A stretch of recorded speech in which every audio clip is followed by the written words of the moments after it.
O Ministério da Saúde sabia da suspeita de infecção por HIV em 6 pacientes que receberam órgãos contaminados havia pelo menos um mês. A informação chegou à Secretaria de Atenção Especializada à Saúde no dia 13 de setembro, por meio da Secretaria Estadual da Saúde do Rio de Janeiro. Mas só depois que a denúncia foi feita pela Band News FM é que a investigação policial teve início. Naquele dia mesmo em que a gente conversava aqui com o Rodolfo e com a atual secretária da Saúde, ali ainda não havia, uma investigação policial, havia somente uma sindicância por parte da Secretaria da Saúde. Bom, mas o que importa realmente é o seguinte, que segundo as vítimas, até a divulgação da notícia, ninguém as havia procurado. Ontem, o Ministério da Saúde informou que uma apuração foi iniciada pela Vigilância Sanitária do Rio e pela Anvisa já em 13 de setembro e que fez recomendações urgentes à Central de Transplantes do Estado para identificar hospitais e quem foi transplantado, além de tentar fazer a retestagem das amostras em outros laboratórios e monitorar quem recebeu os órgãos infectados para, obviamente, iniciar o tratamento. Agatha Meirelles, bom dia para você. Oi, Carla, bom dia para você e para todo mundo. O monitoramento multidisciplinar que a própria secretária disse em entrevista à Band News FM que estava fazendo com esses pacientes só foi iniciado, então, depois da divulgação da notícia. Antes, os pacientes estavam sendo comunicados, mas ainda não estavam sendo monitorados. A Polícia Civil abriu investigação assim que escutou a notícia na Band News FM e, de acordo com eles, não tinha sido repassada nenhuma informação.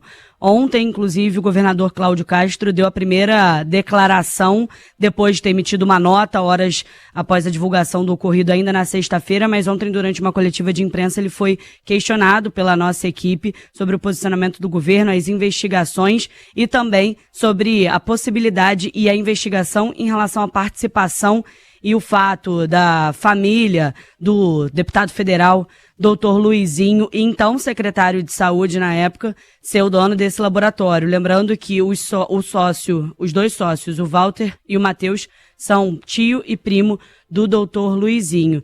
E aí o governador Cláudio Castro garantiu que não teve interferência do deputado na contratação desse laboratório. Eu acho que isso é uma coisa, eu garanto, o Luizinho não interferiu em nada, não pediu que não fosse feito.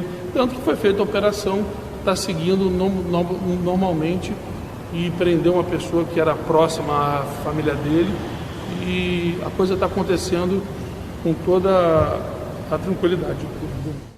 O delegado diretor-geral da Polícia Federal, Andrei Rodrigues, também em entrevista à Band News FM, falou sobre a possibilidade de investigação, disse que, se for o caso, vai ao STF em relação a isso. Agora, vejo pela imprensa, inclusive, isso é público, pode-se falar, que há relações de parentesco com pessoa com prerrogativa de função, prerrogativa de foro.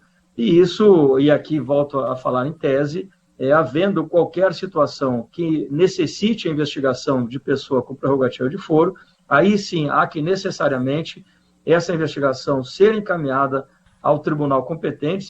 Polícia Federal que já investiga a possibilidade de desvio de recursos públicos, nesse caso envolvendo esses 6 pacientes. Ontem a gente falava da operação no início da semana, 4 pessoas com mandados de prisão para serem cumpridos, tinham 2 presos. A Jaqueline, que é a pessoa que assina com um registro falso em um dos laudos, se entregou à polícia no final do dia de ontem, conversou, quando questionada pela nossa equipe na chegada à cidade da polícia, zona norte do Rio de Janeiro, o advogado dela disse que ela era inocente e que ia apresentar todas as provas. Fato é que a universidade que a Jaqueline teria apresentado o diploma de biomédica já disse que nunca emitiu nada em relação ao nome da Jaqueline, então que ela não seria biomédica e era quem assinava, além do Ivanilson, quem assinava esses exames. Então, tudo isso também sendo investigado pela polícia. A gente teve acesso também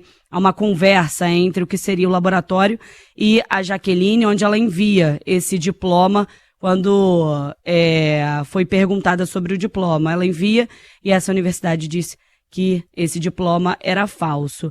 A Jaqueline, então, está presa, tem uma pessoa ainda foragida e a expectativa é que os pacientes que receberam os órgãos prestem depoimento à polícia ao longo dessa semana, e também que uma outra funcionária envolvida ainda não foi localizada pela polícia, mas que ela também presta depoimento essa semana, pessoal.